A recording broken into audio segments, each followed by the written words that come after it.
On August the 14th, on a beautiful sunny day, Jan Nissial left the Volkswagen dealership. Her and her husband had moved from Cincinnati, Ohio in 1971 to Ashland, Kentucky, and to Belfont, Kentucky, and started a Volkswagen dealership downtown Ashland on Greenup Avenue. On that day, her husband needed a pair of socks and sent Jan over to the Midtown Center to purchase a pair. Her son said when he testified that they visit the store Mark Matthews and also Wool Co. He said they purchased his father's socks at Mark Matthews. He said when they got back to their Volkswagen Dasher that a stranger approached them and took him and held a knife to his throat. He told Jan to get in the driver's seat. He pushed her son in the back seat and he went and got into the passenger seat. He then instructed Jan to take off and head out Route 13th Street. He told Jan to take a left on Beach, and then they went on up the road, and then they turned on Floyd. They drove to the top of the hill. They turned on Skyline Drive. They drove about 2 miles. Then they turned left on Hoxton, and then they hit the gravel road of Lowman. And then they drove a little piece down, and the stranger told them to pull over off the side of the road. He told the two to get out of the car and ordered them up the hill in the woods. A car drove by and he instructed them to get down. As soon as the car passed, he kicked her son in the head, knocking him out. The son said he laid and played dead while the stranger went over and slashed his mother's throat. The stranger then ran back down the hill, jumped back into the Dasher Volkswagen, and took off down the gravel road, passing city workers. When the stranger left, Jan's son ran to the nearest help, which I believe was the city workers. The city workers, like I said, saw the stranger drive by. The stranger drove the yellow Dasher Volkswagen back to Midtown Center and parked it in the same parking spot. When the news came out, the town was horrified. Prior to this happening, there was already trouble at the Midtown Center. Shortly after, arrest was made. The stranger had fled to Seattle, Washington. Jan's son and the worker in Woolco's and Mark Matthews identified the stranger in a lineup in Seattle, Washington. The stranger was put in Boyd County Detention Center and was held without bond. In court, Jan's son took the stand and pointed at the stranger and said that he was the one that slashed and murdered his mother.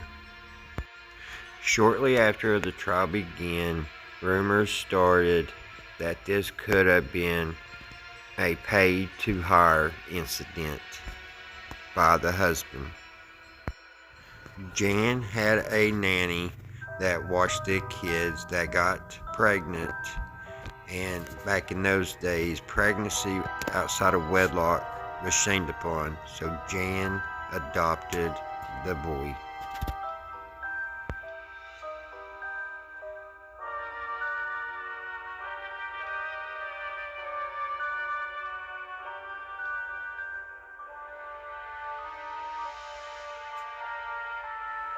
Over on the left here in a second, we will be passing Jan Nissial's house that she lived in 1974.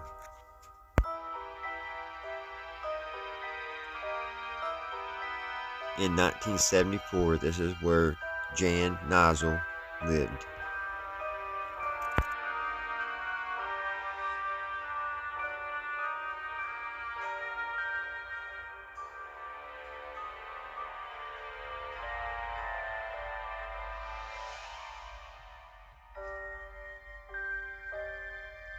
As we drive through Jan's neighborhood, we will talk about a little of what happened with the boy that she adopted.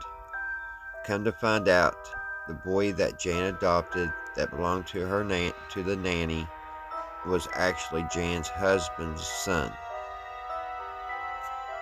We're just going to kind of drive through Bellefonte. Bellefonte is a beautiful place. It's where a lot of doctors and lawyers live. Jan Nissial lived in a very nice neighborhood. About a year after Jan was murdered, Jan's husband and the nanny got married.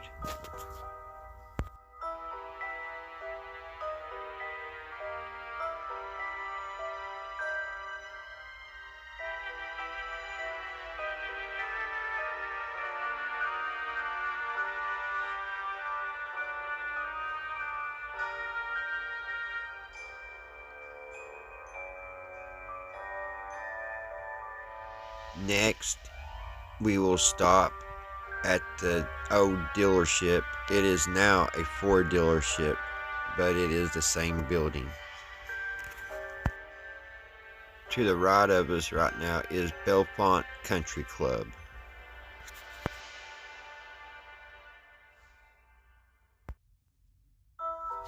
Jan was only 33 years old when she had her life taken away from her.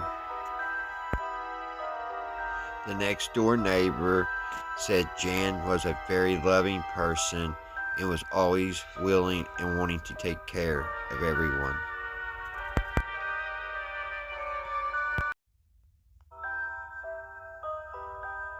We are now at the Ford dealership, which in 1974 was a Volkswagen dealership.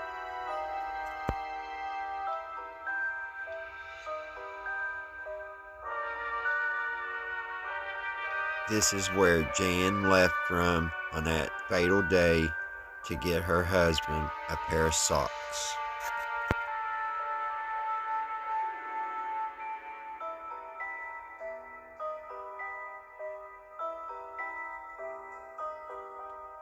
This is the Midtown Mall where Jan and her son were abducted.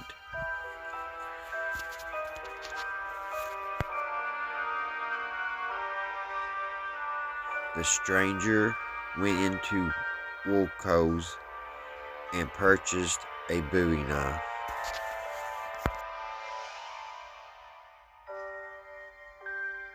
And then the stranger made his way into Jan's 1974 yellow Dasher Volkswagen, where he laid down in the back seat, waiting for his prey. At the crime scene, the police detectives found an empty knife case and a brown paper Woolco bag covered with blood. 2 days later, the police detectives found the knife that had been thrown over the hillside, and it was covered with blood with hairs. The package and the empty Woolco bag and knife was sent to FBI headquarters. The package had 2 fingerprints lifted. The 2 fingerprints that was lifted off the package did not bring any results.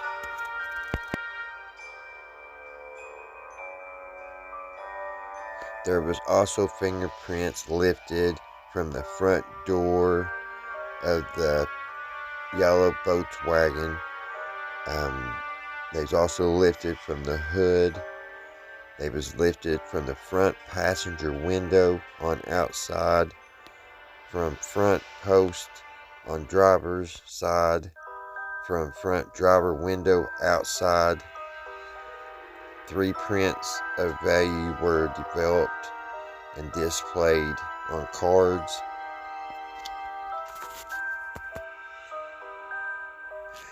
There was hair on the knife. Also, there was hair in victim's hand. And also, there was hair found in the car. All that was sent to FBI headquarters.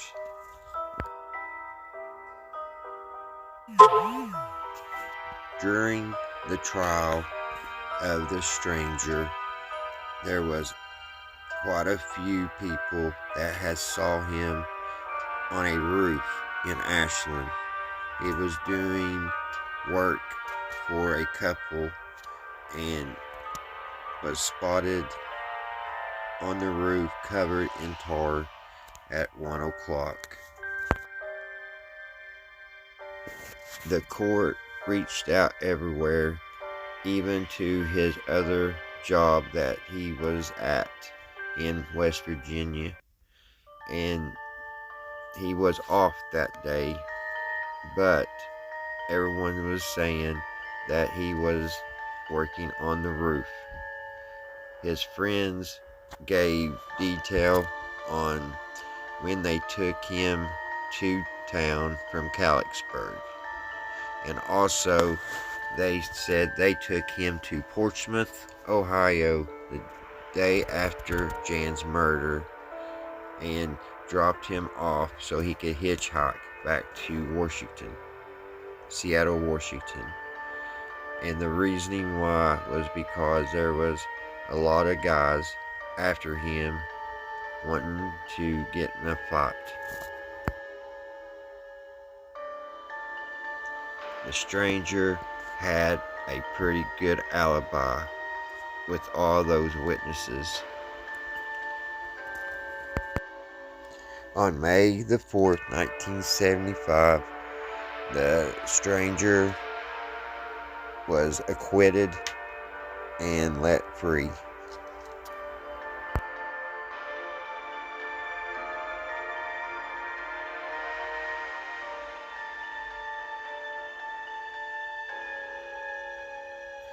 As of now, in 2024, no one has went to jail for Jan's murder.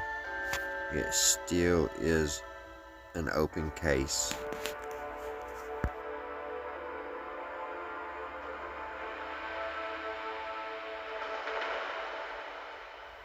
Jan still had a lot of life to live. She was working on a farm out in the county and was planning on building apartment buildings and putting in a huge swimming pool and tennis courts. She was really getting ready to enjoy life when it was taken from her.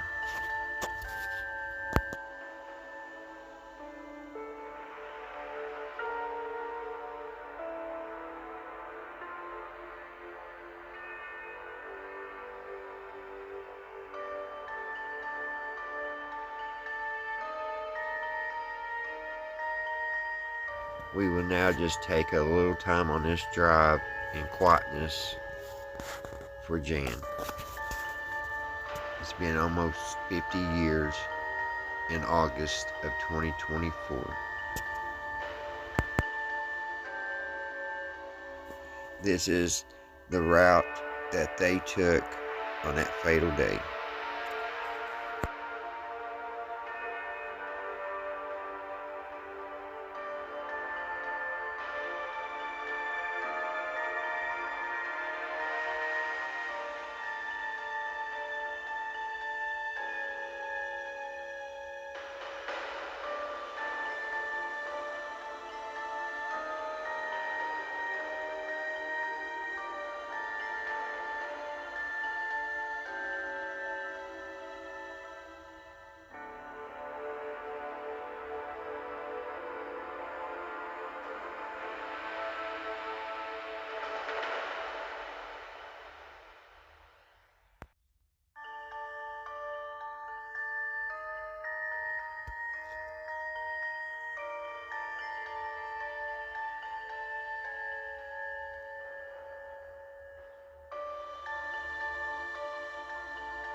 There were not many pictures of Jan when I did this research.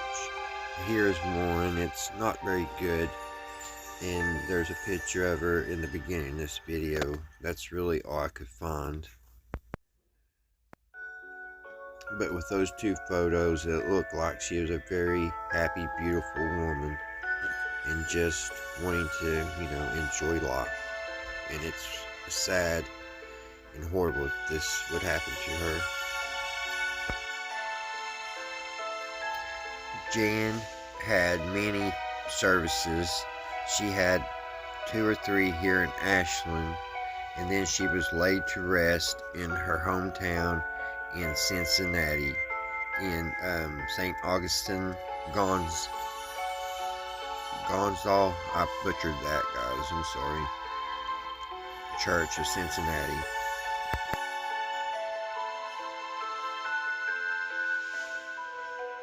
I wish I could have visited her grave in Cincinnati, but where I work and stuff, I just couldn't get the time to get out that way making this video. But here's some pictures of the cemetery that she is laid to rest, and a picture of her headstone.